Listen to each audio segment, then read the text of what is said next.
poética de Aristóteles. Tá? Então,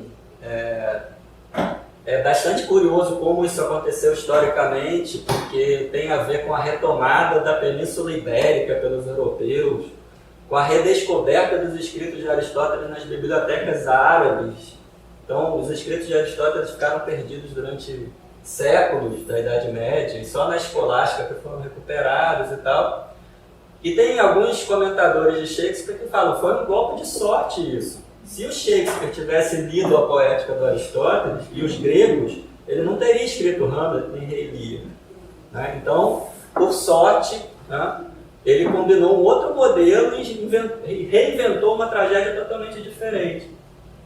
Enquanto os franceses, já 70 anos depois, né, eles estavam lendo Ésquilo, Sófocles e Eurípides, e eles tinham uma poética muito bem definida, muito rigorosa, muito normativa, derivada das traduções e comentários da poética do Aristóteles. A poética de Aristóteles se tornou, assim, o manual de normas de como se deve fazer uma poesia.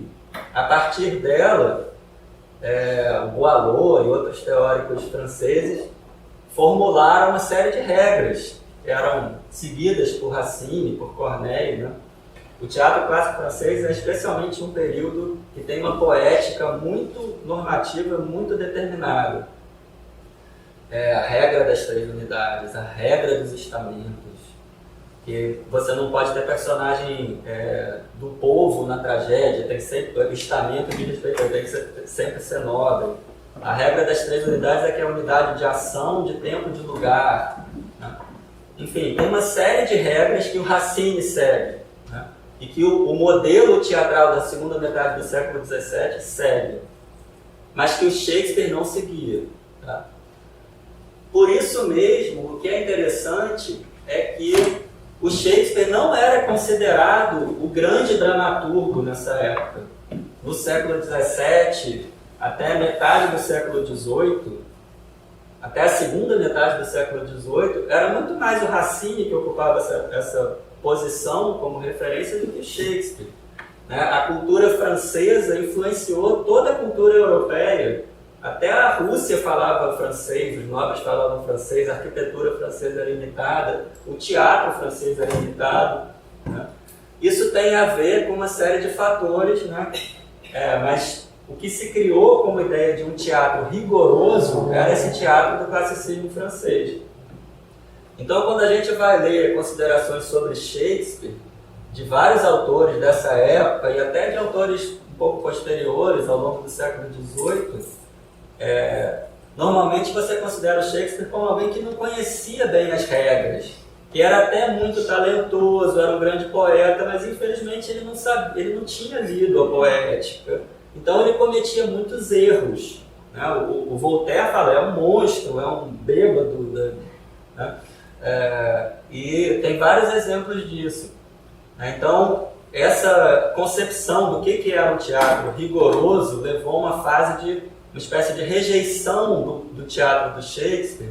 Daqui a pouco eu vou comentar como essa rejeição tem a ver também com o processo de adaptação das peças, né? Que transforma as peças de acordo com esse modelo.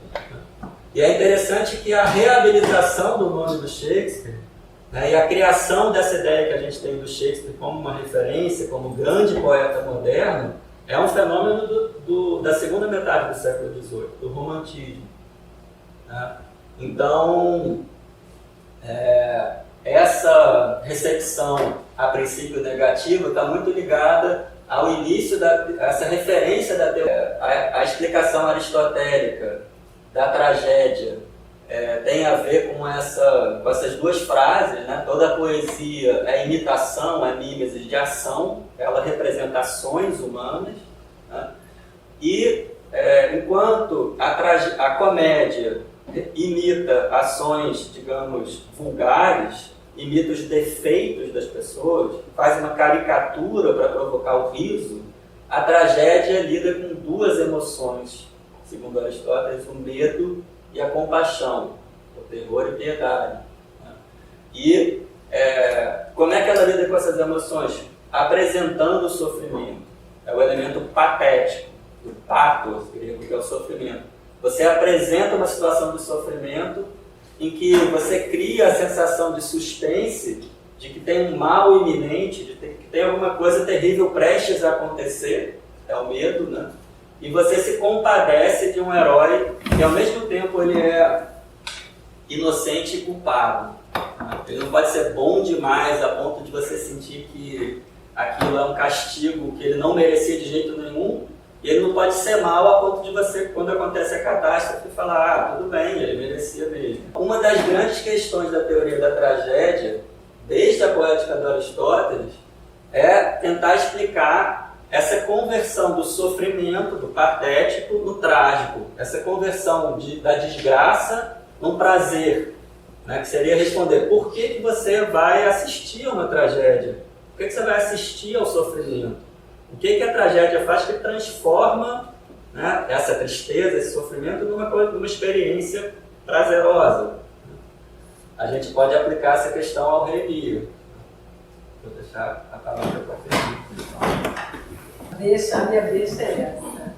Vou falar rapidinho aqui, agradecer também a Renata, dar parabéns por isso aqui tudo. Dizer que eu acho incrível que os desenhos do João, de alguma forma, isso aqui tem a ver com a minha história também, do livro. Então, obrigada, tá?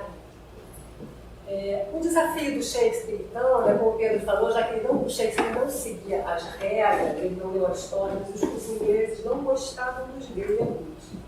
Os gregos, para os ingleses eram admiradores dos latinos. O Império Romano é um grande modelo, não à toa, a Inglaterra se torna um império, não muito tempo depois do Shakespeare. No Renascimento, as traduções do grego chegaram depois das traduções do latim, como o Pedro falou, via árabes, e toda aquela ideia de ordem, organização romana, sempre impactou muito os ingleses, que acreditavam, inclusive, que eles eram descendentes dos romanos. Através do Enéas, que passou por Roma, teve como descendentes dos fundadores de Roma, esses fundadores de Roma geraram um tal de Brutus, que não é o Brutus do Júlio César, é um Brutus muito anterior. Desse Brutus veio a Britânia. Então, no imaginário mítico dos ingleses, eles tinham essa conexão, digamos, arcaica com a cultura romana. Daí a presença forte de todo o currículo latino nas escolas de ensino fundamental, das quais o Shakespeare se beneficiou, como disse o Pedro, como disse o Rodrigo na semana passada. Então, o negócio em si, o modelo do Shakespeare não era a tragédia grega, e se a gente está no mundo, esse mundo do Renascimento, já é um mundo sem deuses, sem uma ideia de destino que predetermina o fado dos indivíduos. De onde é que vai surgir traje?